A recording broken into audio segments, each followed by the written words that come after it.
এবারে আমরা প্রশ্ন উত্তরগুলো নিয়ে আলোচনা করব। আমরা প্রথমে যাই হলো 1 নম্বর যে প্রশ্ন রয়েছে আমাদের, সেই 1 নম্বর প্রশ্ন নিয়ে তথ্য নিরাপত্তা নিয়ে আমরা আলোচনা করব। প্রথমেই এখানে রয়েছে ইনফরমেশন সিকিউরিটি, মূলত বিষয়টা হচ্ছে ক নম্বরের যে প্রশ্ন ছিল আমাদের, তথ্য নিরাপত্তা কি, এর প্রধান উদ্দেশ্য লিখো।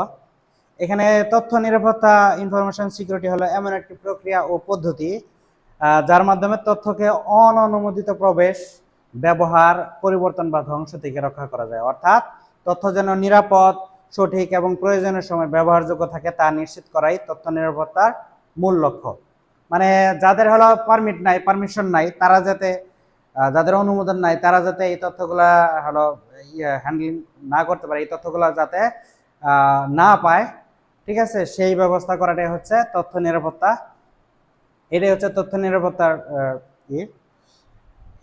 এটাই হচ্ছে এটার একটা প্রক্রিয়া বা পদ্ধতি যার মাধ্যমে কি তথ্যকে অননুমোদিত প্রবেশ, ব্যবহার, পরিবর্তন বা ধ্বংস থেকে রক্ষা করা হয়। অর্থাৎ তথ্য যেন নিরাপদ, সঠিক এবং প্রয়োজনের সময় আমরা ব্যবহারযোগ্য থাকে তা নিশ্চিত করাই হলো তথ্য নিরাপত্তার মূল লক্ষ্য।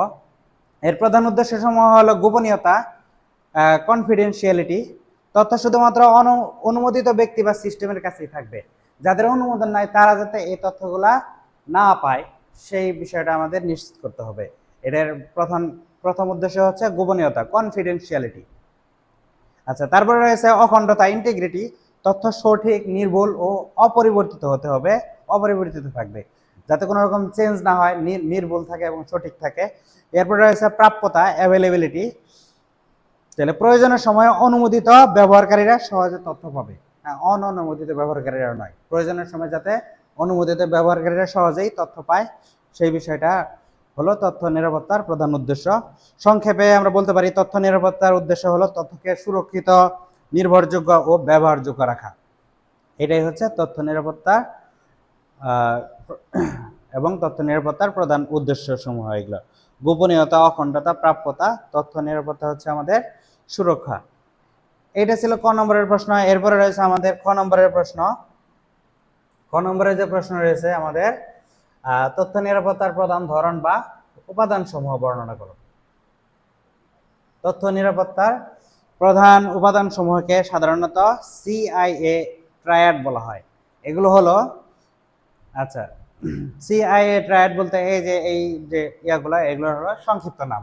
সিতে হলো কনফিডেন্সিয়ালিটি, আইতে হলো ইন্টিগ্রিটি, এতে হলো অ্যাভেলেবিলিটি। এই তিনটা, এই যে ত্রয়ী, এটাই হচ্ছে তথ্য নিরাপত্তার প্রধান উপাদান। হ্যাঁ, এই তথ্য নিরাপত্তার প্রধান উপাদান সমূহকে আমরা সাধারণত কি করতে পারি, সিআইএ ট্রায়াড বলতে পারি আর কি। এগুলো হলো, প্রথমে হচ্ছে কনফিডেন্সিয়ালিটি, মানে হচ্ছে গোপনীয়তা, কনফিডেন্সিয়ালিটি, গোপনীয়তা নিশ্চিত করে যে তথ্য শুধুমাত্র অনুমোদিত ব্যক্তি বা সিস্টেমের কাছেই থাকবে এবং অননুমোদিত কেউ তা দেখতে বা ব্যবহার করতে পারবে না। এটাই হচ্ছে গোপনীয়তা নিশ্চিত করে। এর মাধ্যমে তথ্য শুধুমাত্র অনুমোদিত ব্যক্তি বা সিস্টেমের কাছেই থাকবে এবং অননুমোদিত কেউ তা দেখতে বা ব্যবহার করতে পারবে না। উদাহরণ হলো, এই গোপনীয়তা রক্ষা করার জন্য আমরা পাসওয়ার্ড ব্যবহার করতে পারি, ডাটা এনক্রিপ্ট করে রাখতে পারি, এনক্রিপশন, তারপরে ওটিপি, ওয়ান টাইম পাসওয়ার্ড ব্যবহার করতে পারি।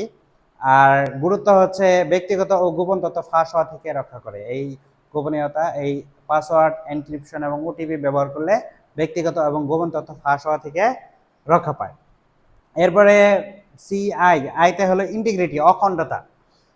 অখণ্ডতা নিশ্চিত করে যে তথ্য সঠিক, নির্ভুল এবং অপরিবর্তিত থাকবে। কোনো অননুমোদিত ব্যক্তি যেন তথ্য পরিবর্তন করতে না পারে। উদাহরণ হলো ডেটা ভ্যালিডেশন, হ্যাশিং, ডিজিটাল স্বাক্ষর। এর গুরুত্ব হলো তথ্যের বিশ্বাসযোগ্যতা ও নির্ভরযোগ্যতা বজায় থাকে। অখণ্ডতা, এর মাধ্যমে কি নিশ্চিত হয় যে তথ্য সঠিক, নির্ভুল এবং অপরিবর্তিত থাকবে, কোনো অননুমোদিত ব্যক্তি যেন তথ্য পরিবর্তন করতে না পারে। এর মাধ্যমে আমরা কি, এর উদাহরণ রয়েছে, অখণ্ডতার উদাহরণ রয়েছে ডেটা ভ্যালিডেশন, ডেটার হচ্ছে সঠিকতা, তারপরে হ্যাশিং, হ্যাশ ব্যবহার করতে পারি আমরা, হ্যাশিং, তারপরে ডিজিটাল স্বাক্ষর, ডিজিটাল স্বাক্ষর ব্যবহার করার মাধ্যমে আমরা নিশ্চিত হতে পারি যে এই তথ্যটা সঠিক উৎস থেকে প্রাপ্ত। আর এর গুরুত্ব হচ্ছে তথ্যের বিশ্বাসযোগ্যতা এবং নির্ভরযোগ্যতা বজায় থাকে। এরপরে রয়েছে CIA, এতে হচ্ছে অ্যাভেলেবিলিটি, প্রাপ্যতা নিশ্চিত করে যে প্রয়োজনের সময় অনুমোদিত ব্যবহারকারীরা সহজে তথ্য বা সিস্টেমে প্রবেশ করতে পারবে। এই প্রাপ্যতার মাধ্যমে কি করতে পারবো আমরা, এটা কি নিশ্চিত করে যে প্রয়োজনের সময় অনুমোদিত ব্যবহারকারীরা সহজে তথ্য বা সিস্টেমে প্রবেশ করতে পারে। উদাহরণ হলো ব্যাকআপ, এর মাধ্যমে আমরা হলো ব্যাকআপ রাখতে পারি ডাটার, যাতে হারিয়ে না যায় এবং প্রয়োজনের সময় আমরা ব্যবহার করতে পারি। সার্ভার রক্ষণাবেক্ষণ, সার্ভারে আমরা ব্যবহার করতে পারি, নির্দিষ্ট সার্ভারে আমরা আপলোড করে রাখতে পারি। সার্ভারে আপলোড করলে একটা সুবিধা আছে যে আমরা যে কোনো সময় যে কোনো জায়গা থেকে ব্যবহার করতে পারি এটা। এই সার্ভারে আমরা আপলোড রক্ষণাবেক্ষণ করতে পারি। আর ইউপিএস, আমরা যখন তথ্য কি কম্পিউটার বা আমাদের ডিভাইসগুলো ব্যবহার করব, যদি আমরা ইউপিএস ব্যবহার করি, ইউপিএস হচ্ছে আনইন্টারাপ্টেড পাওয়ার সাপ্লাই, যাতে হচ্ছে কারেন্ট, বিদ্যুৎ চলে গেলেও যাতে আমরা হলো আমাদের তথ্যগুলো হারিয়ে না যায়, আমরা যাতে সংরক্ষণ করার সময় পাই, এই জন্য আমরা ইউপিএস ব্যবহার করতে পারি। এরপরে রয়েছে, এর গুরুত্বটা কি, আসলে সিস্টেম বন্ধ হলেও কাজ ব্যাহত হয় না। যদি সিস্টেম কোনো কারণে বন্ধ হয়ে যায় তাহলে ব্যাকআপ থাকে। তারপরে সার্ভারের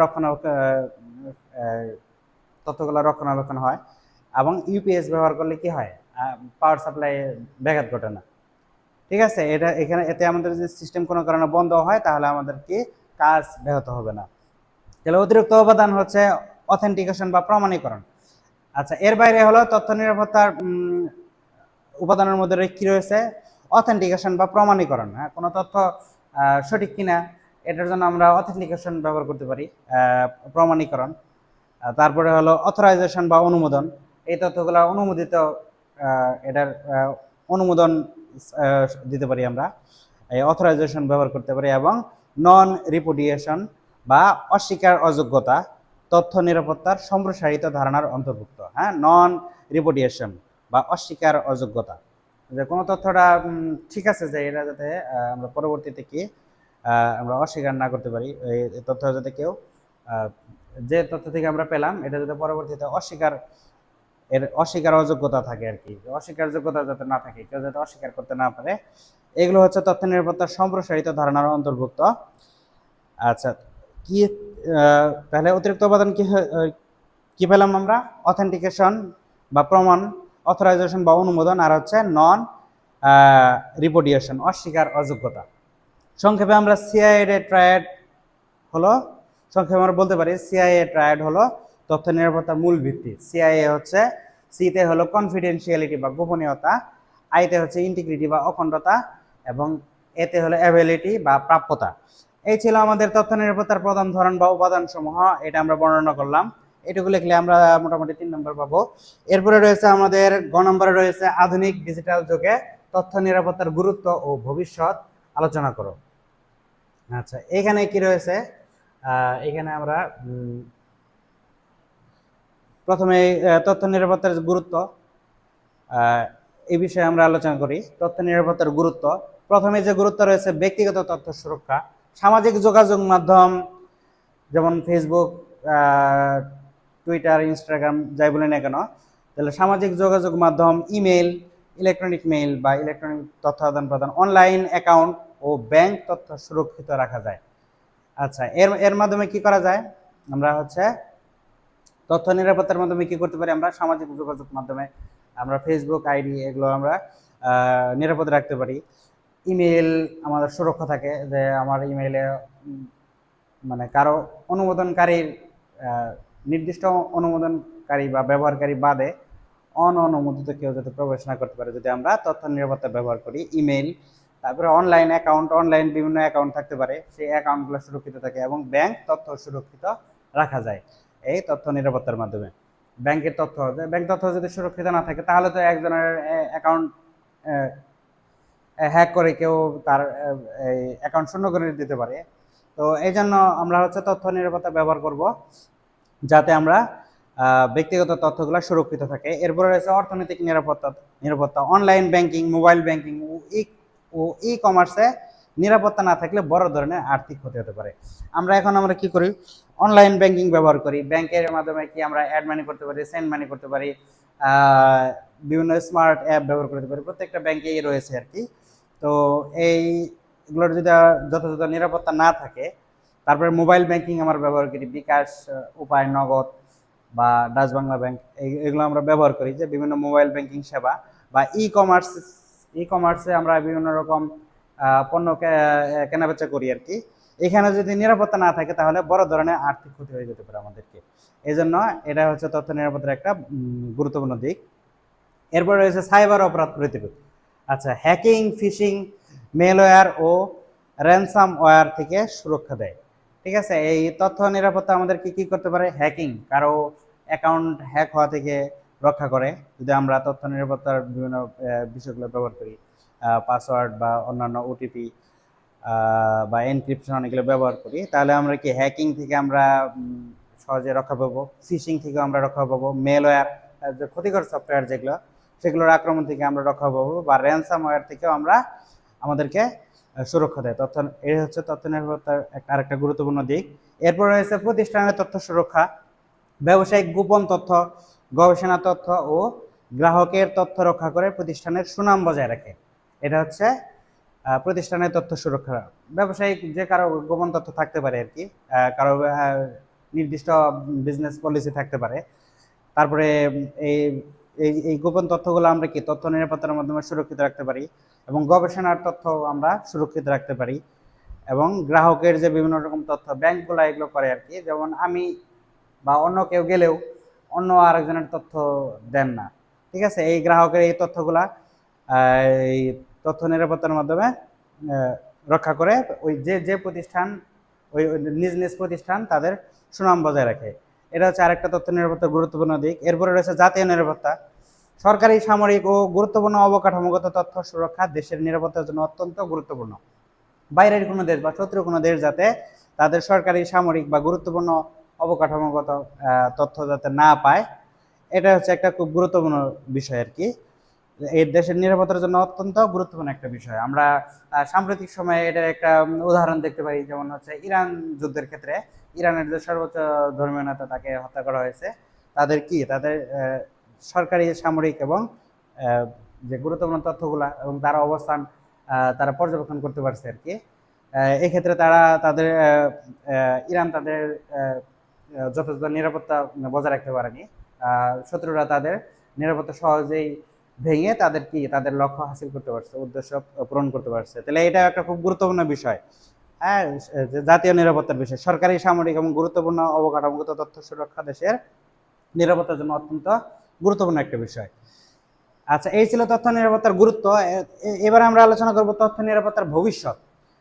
তথ্য নিরাপত্তার ভবিষ্যৎ হলো এআই ভিত্তিক নিরাপত্তা বৃদ্ধি। এআই, আমরা এটার সাথে সবাই পরিচিত, কারণ আমরা হচ্ছে বিভিন্ন রকম অনলাইন, ফেসবুকে, বিভিন্ন ইউটিউবে দেখি যে এআই দিয়ে তৈরি বিভিন্ন রকম গান, তারপরে ভিডিও কন্টেন্ট বা অন্যান্য ছবি আমরা দেখতে পাই আর কি।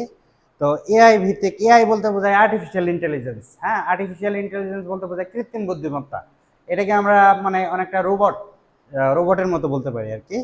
তাহলে এআই ভিত্তিক নিরাপত্তা বৃদ্ধি, ভবিষ্যতে কৃত্রিম বুদ্ধিমত্তার মাধ্যমে দ্রুত সাইবার হুমকি শনাক্ত ও প্রতিরোধ করা সম্ভব হবে।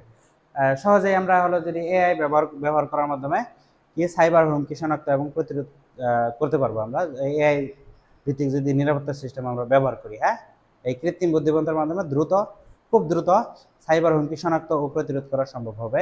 এরপরে সাইবার আক্রমণের বৃদ্ধি, প্রযুক্তির উন্নতির সাথে সাথে হ্যাকারদের কৌশল উন্নত হবে, তাই আরও শক্তিশালী নিরাপত্তা ব্যবস্থা দরকার হবে। তাহলে সাইবার আক্রমণ যেহেতু বাড়তে পারে আর কি, প্রযুক্তি যেহেতু এগিয়ে যাবে, তাহলে সহজেই কি করতে পারে, পাসওয়ার্ড হ্যাক বা সাইবার আক্রমণ করতে পারে, বা যে কেউ এর শিকার হতে পারে।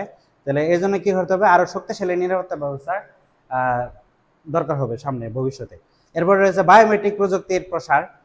বায়োমেট্রিক কতগুলো পদ্ধতি রয়েছে, যেমন হচ্ছে ফিঙ্গার বা আইরিশ বা ফেস রিকগনিশন।